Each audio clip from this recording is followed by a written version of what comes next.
Hey, and welcome to another build guide, this time running Inquisitors and the Zephyr Archers. I think they have a really good synergy together, these two units. The tactic here is we want to inflict really strong, unfair statuses on the enemy. And we do that to make sure to remove their status resistance, so we're able to do that. We will have 3 ways of reducing the enemy's status resistance. Condemned, Sundered Armor, and the spell Blizzard, just another 3. We'll go over that soon. So, we're able to go quite heavily into offense due to us having this long ranged. You see the whole army is ranged. And we have these strong status effects, like Stunned. We'll have some others as well. I'll go over the culture pick and the body picks very soon. I just want to highlight quickly what you can expect from this in the late game. Here we have our Inquisitors and Zephyr Archers 10 tomes deep. We've just unlocked the tier 5 tome and one more tome actually. You see here we almost have 30 damage in our melee strike, and we will be able to crit 60% of the time. We get 20 from the high morale. We get another 20 from the Inquisitors being a champion or higher in tier. And then we get the last 20 from one of the body traits we will pick up, Overwhelmed Tactics. A lot of damage. You see, even more so when we're at ranged, because then a single target gets bonuses, stronger bonuses. Quite a lot of damage. We will inflict quite a lot of statuses here. And we have quite a lot of range as well. We see here this Inquisitor starts out with a range 4. And you see these two are now at range 5. And the Zephyr Archer starts out with a range of 4 and a range of 6 on his Zephyr shot. But due to us making sure we level up our units, we will get 1 bonus range from the rank, and I'll go over the tomes later. We will unlock another tome that gives us more range. So we will have a lot of range. We will be able to act first always, due to our heavy large movement speed and long range. And after we've acted, chances are they won't be able to act. So this build has the potential to being very unfair. Before we leave, I just want to show you we're going very heavily mostly into 2 trees here, order tomes and materium tomes. And the reason for that is we really like the endgame bonuses we get. If we start by looking at the order, I think the 2 units that receives the best bonus here is the ranged units and the skirmishers. The ranged units, the Zephyr Archers in our case, gets an anti-large 40% more damage versus anti-large. And considering we're already going quite deep into damage, 40% of that gives us more. So great to have an answer to if the enemy builds some mythic units in the late game and so on. And the skirmisher just gets a really good anti-range option. Anti-range is very valuable because we will be so good versus we will be anti-melee anyway with more or less everything else we do. And the Materium, I just like the tree in the end game. You have some great upkeep bonuses, and we will be putting quite a lot of enchantments and so on onto our units. So it's good to get some unit upkeep reduction. They give us some permanent bonuses. All sorts of good things, I think, in the whole Materium tree. Now, great. Let's go over the choices, one thing at a time. Let us create a faction. When it comes to our physical form, our body traits, we will be full physical. We will have Zephyr Archers and Inquisitors. And so, I think strong is just a no-brainer. We can afford to go really offensive, so let's go ahead and do that. Same strategy here with picking up overwhelmed tactics. We can afford to go heavily into offense with this build, so let us not waste any time. For flaws, I think the careless flaw is excellent choice here. We will never go into defense mode. We have better things to do, so this is really a free point for us. Let me check my cheat sheet real quick. This is an summary of this whole build. What did I say here? Oh yeah, true. Now we do have 2 points left, and I said just 1 minute ago, I said we can afford to go heavily into offense, but there's not that much great things left in the offense tree, in my opinion. Yes, we could go for the keen-sighted, giving us more accuracy, but we will have a lot of ways to guarantee we hit our attacks anyway. The Inquisitor has an always hit with his stun ability. The Zephyr Archer has an always hit status on his Zephyr shot. And our first Tome will also be giving us a 100% accuracy to hit with attacks every once in a while. So keen-sighted is good. In our build, not so much. We have other ways of doing this. Sneaky could be great if we want to go into. We could pick up some spells that would cause flanked on the enemies. Distracted, I think the status is called, and thus get 25% bonus attack. But not in this build. We will be choosing the Oathsworn. I will go over that really soon. And the righteous Oathsworn culture cannot get a bonus from flanking. So this is out of the question for our build as well.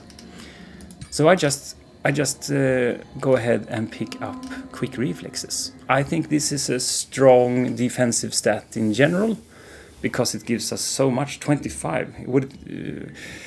And we're, as I said before, we're really good versus melee people anyway, so having some sort of answer to ranged builds I think is good. So we pick this up. That leaves us with strong, overwhelmed tactics, some defense with the quick reflexes, and we don't need to go into defense mode, so careless is a good choice for us.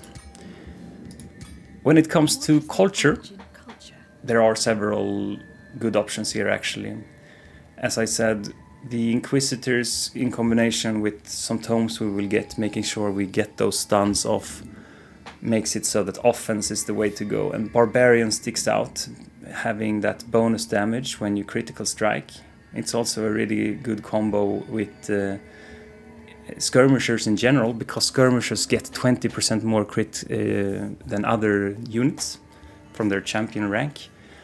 But I actually do think that Oathsworn Righteousness is stronger than Barbarians for this.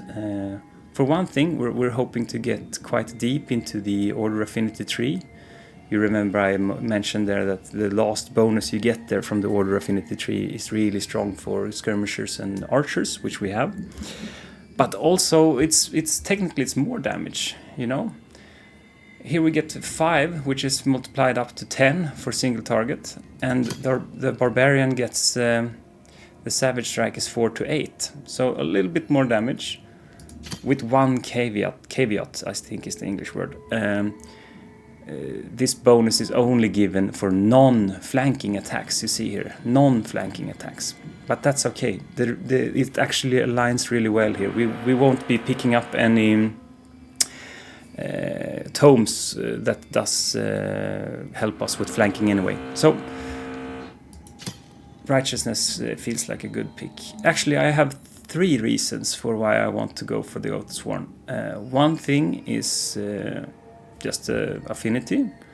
The other thing is we get some good damage. We want to lean heavily into damage with the damage bonus from Nobility.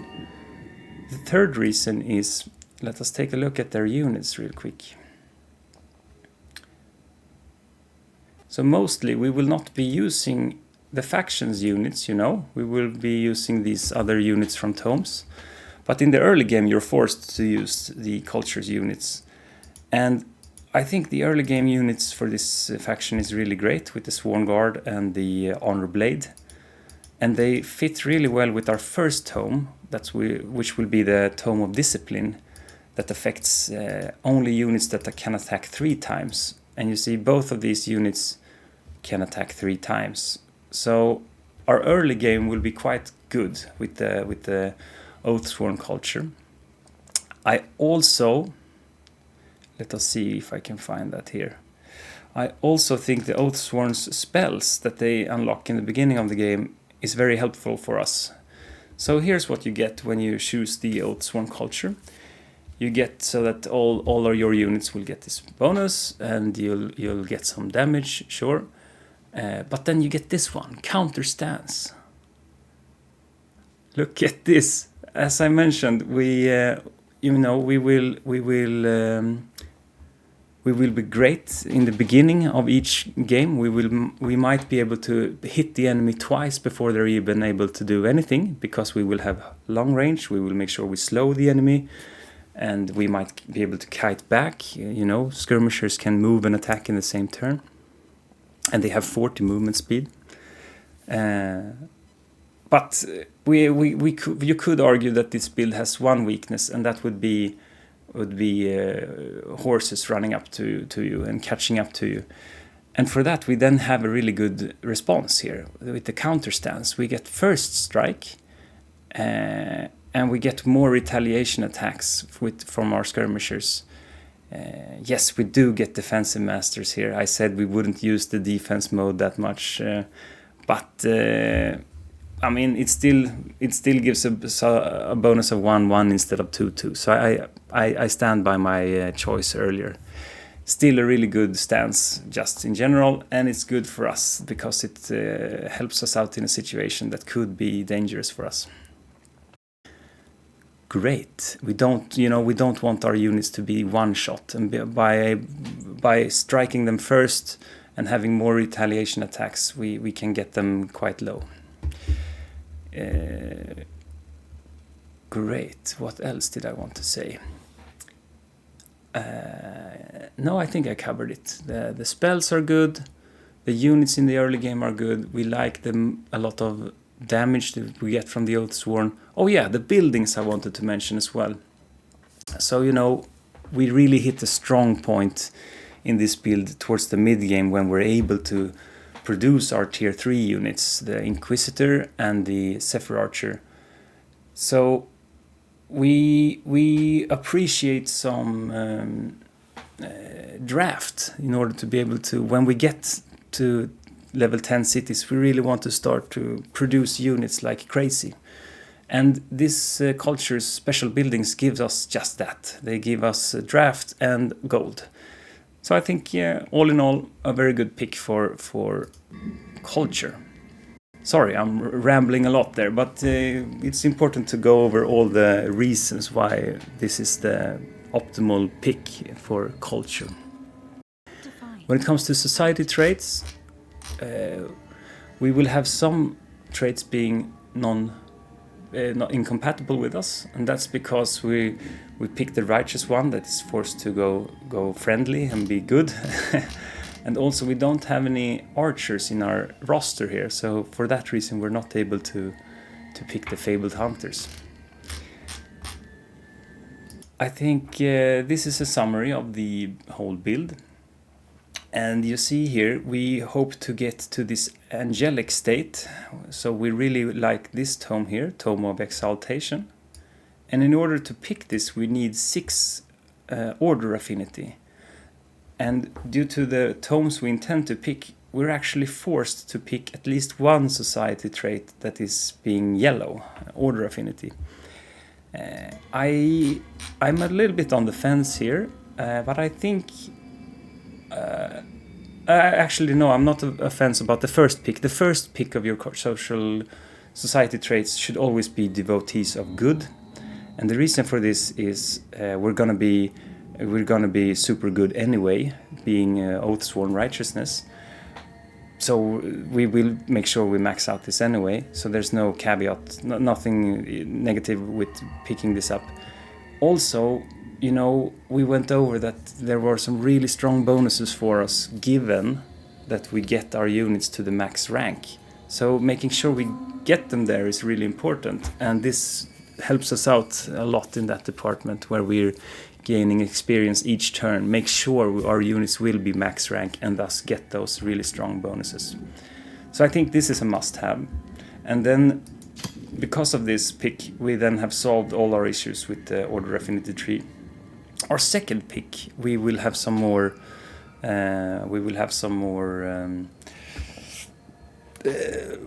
space for choice. My recommendations are either Imperialists. I think that's just we really want to get a city up to level 10 quickly, a population of 10 quickly, so that we can start to produce those strong tier 3 units. This helps us out with that, as well as just give us a bunch of good statuses. I think the community can agree with me that Imperialists ranks in general as an A tier, perhaps not S tier society trait, but it's a good trait in general, and it fits into this build quite well, considering we want to come to 10 pop quickly. My second alternative for us is runesmiths. For 3 reasons. We will be having a lot of unit enchantments. We do need some more knowledge. Our build doesn't have that many bonuses giving us bonus knowledge. What else? Yes, it's gives us Materium Affinity, and we're hoping once again to go quite deep into Materium Affinity. So it's very helpful. This will make sure we get to the last strongest bonuses quite quickly. In this case, that is 30% reduction to unit upkeep. That's what is at the end of the Materium tree. Great. So yeah, let's pick a few things there. And then when it comes to our first tome, there are, of course, several tomes being strong in general and for this build. But my choice is definitely this one, Tome of Discipline. And it's mostly due to the empowered strikes. So stunned is one of the strongest statuses in the game. There are some other strong statuses, such as you can make the enemy lose control over their units, obviously stronger. But in my opinion, not really, because there is some ways in the game to ignore being controlled, but not so much ignore being stunned. So for example, the angel form will give you immunity to being mind controlled and those things, but not stunned. So in my opinion, you could argue for that stunned is the most powerful status in the game. And that matters in this build because we will, as I said in the beginning, we will really try to reduce their status resistance a lot. So strong statuses are extra strong in our build because we will guarantee that they occur. So this is just great. Inner mastery, we might do some healing, but we don't get a lot of bonus from that one. But it's always good with some extra status resistance, so we appreciate this. And we will have a full army of ranged units, and being able to guarantee that our units hit True Strike here, cannot miss, is very much welcome. And like I mentioned there, we would appreciate some draft in this game and in this build, because we want to pump out units like crazy as soon as we get the city to be able to produce tier 3 units. So yeah, I think this is a very good build. Tome, for our build. For our second pick of tier 1 tome, I'm going Tome of Rock. What? But isn't that tanking tome giving us defense here with the Earthkin? I would say no. I'd say it's a mixed build, mixed tome with offense and defense. And the main reason I picked this is because of the obsidian weapons. You see, this applies to everything, melee and physical ranged. So this is one of the few enchantments that work really well if you're going heavily into skirmishers, and we are.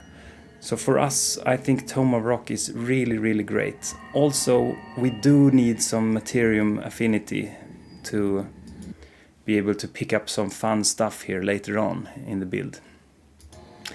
So yeah, it's got a decent SPI, Special Province Improvement, really good enchantment. Some defense is welcomed, why not? Also, eventually we will buff elementals and constructs, and so you could, if you are on a map where you find a lot of mana nodes, you could have quite use of these stone spirits, because they will evolve into a decent tier 3 unit as well. So overall, a good tome, I think. Let us move on to tomes. For tier 2 tomes, we of course need to go with the Tome of Inquisition. It's just such a good tome. It gives, in my opinion, really good mine. It gives us the Inquisitors that we will be spamming. This Inquisitor's mark was buffed in the latest patch, where it now provides a 60% chance of these effects happening instead of 30, which is huge, because we really rely on the condemned status, in order to be able to inflict our strong stunned status. That is now not just on our ranged attacks, but on our melee attacks as well. We do stunned. So great. And our ranged units, you see, are helping out with this as well. We also see here we have a way of guaranteeing a condemned in a big AoE. So great spell, great enchantment, great unit, great SPI. Everything is just very good in this tome. And for our second pick, we are picking up the Zephyr Archers from the Tome of Winds.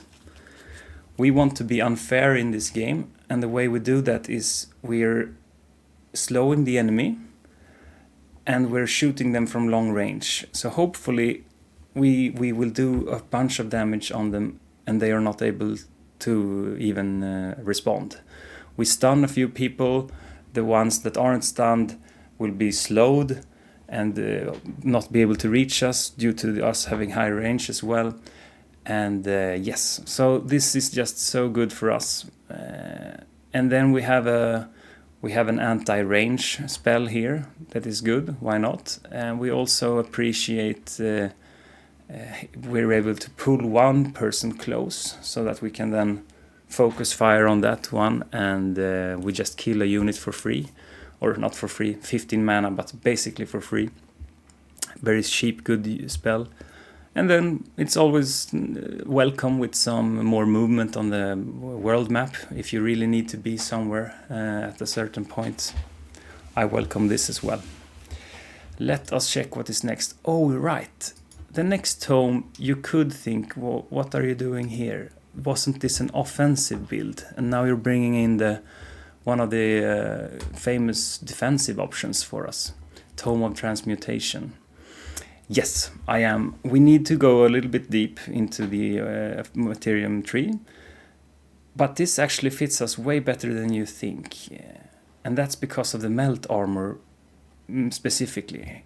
Sunder defense doesn't only sunder defense, it sunders status resistance as well. So here we have another way of taking away their status resistance in a big AoE. Really important for us. We're really hoping to inflict a lot of stunned status. So this is just the main reason why we picked this. But the bonus reasons for picking this tome is also amazing. I mean, look at this. A bunch of defensive stats. Same thing here. We don't have that much status protection in this build. We will only end up with 4. But it's welcome to have the adaptive armor here to at least help us with some of our weaknesses here, with some defensive stats. So, yeah, the other things are welcome. It's, I mean, yes, we're going heavily into offense, but we don't want to get one shot either. So having some things put into defense, I think, is a good choice. For our second tier 3 tome, we're actually not going with the tier 3 tome.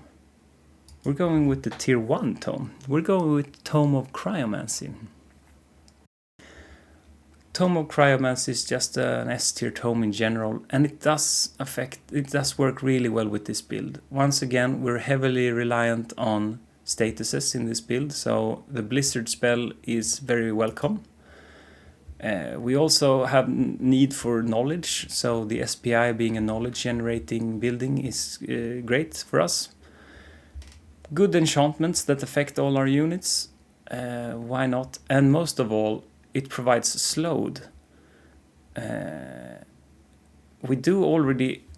are already able to afflict the slowed effect from the Tome of Inquisition, but this will increase the likelihood of us making the enemy slowed. And that is relevant because slowed is just really good for us. It's important that we hit that. Not only that, yes, because the Tome of Inquisition makes sure to has a 60% chance of inflicting slowed, and this has a 60% chance of inflicting slowed. Chances are we will get this bonus more often. So I think it's not an oversight in this build. I think it's a bonus that we have 2 ways of applying slowed. Great, so we pick this up. And then for our first tier 4 tome, we're going Tome of the Exaltation. Yes, right, we want to be angels first. And that's because it's just so nice on the world map being able to fly. All our units are able to fly. It's also really good on the battle maps because it allows us to keep a maximum distance to the enemy at all times.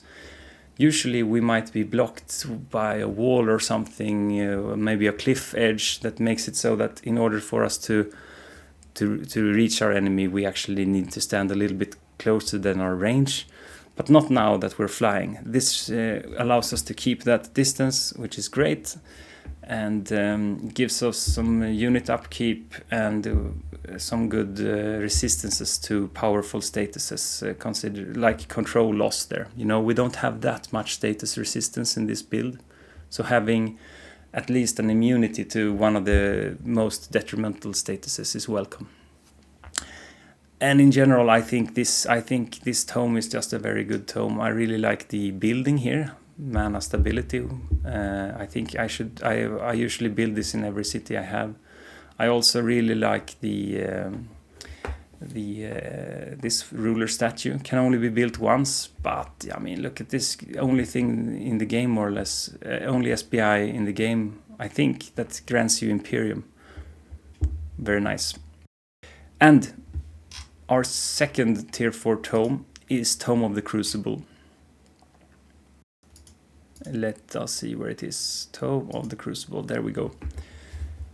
It's just a really good tome for ranged builds, and we are one of those. We will get an AoE fire attack to every ranged attacks. That is very welcome. Not only that, we will get a good mine that works well with other mines. And if we look here, you can see here I've written in yellow a little bit here and there every time we get a mine.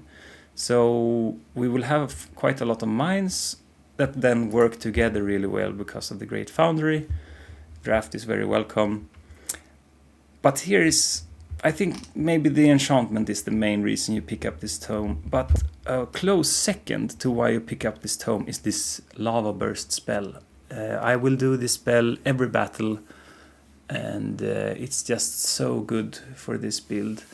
We've already mentioned the importance of us slowing them down so that we can get free attacks on them without the enemy being able to respond. It's also really good to set the ground on fire, having them forced to be running through fire. And we might be able to stun them when they're on the fire and so on. So this spell I think is really good. Let's see, where were we? We talked about our tier 4 tomes, and then we pick up the tier 5 tomes. So why do we want to go deep into the Materium tree? Yes, there were some good bonuses there in the tree I showed in the beginning of the videos. And yes, we've seen that the tomes in general seem to be quite well with ranged. But I mean, this tome, if you have the option of building toward this tome, I think you should take it. And that's because of the Call of the Titan. The Earth Titan is a good tier 5 unit. All tier 5 units are quite good. But this spell is just way better than something that is already good. Not only do you get the Earth Titan, let us actually take a look at him. But you get him exactly when you need him, precisely where you need him to be. Usually, in order to set up a nice seismic slam, you need to spend maybe some actions to get to the right place, and then you can't cast this because it's a 3-point ability. But because of this spell, you get to place him rightly where you need him, and then he can act straight away, cast this really impactful AoE ability, immobilizing people. That's extra important now that we have a fully ranged build. Great guy. And you can just do this over and over again every turn. And it does have some synergy with, if you're researching this one as well, it improves all your elementals and construct, and this guy is an elemental. Yeah, and towards the late game, you're hoping to, hopefully, you're a aggressive build here with some damage. You might want to attack, and then you have the best siege project, in my opinion, available to you. So great tome, great for us. This guy has synergy with ranged build, considering his immobilize ability. And then if we do have time over, since we've already gone deep into the Materium tree, I think Tome of the Golden Realm is just a good tome in general. Gives us, once again, a nice mine that has a lot of synergy with what we've picked up earlier. It gives us a good minor race transformation and more gold to provide us with even more armies. And if you have Imperium left, this golem is just strong, and you're buffing him, with the Tome of the Creator's Shaper's Touch. So one of the few tier 5 units that can be buffed further, but you can because you picked up the tier 5 tomes. That is the build. How long was this guide? Like 30 minutes. That's okay, right? I hope I went over most of the choices, and let me know if the in-depthness was too deep or too not deep. I'm a new YouTuber guy, so I would appreciate some feedback there in the comments. But yeah, I'm really happy about this build. I think here we look at the summary once again. We have a lot of strong statuses. We're able to hit them because of status resistance removal. We have a lot of damage. We have a lot of bonuses on the map, such as high movement with all our units being flying with 40 movement speed. We're able to take down cities well with some siege projects we got. And that is it, guys. Have a nice day. Good luck out there.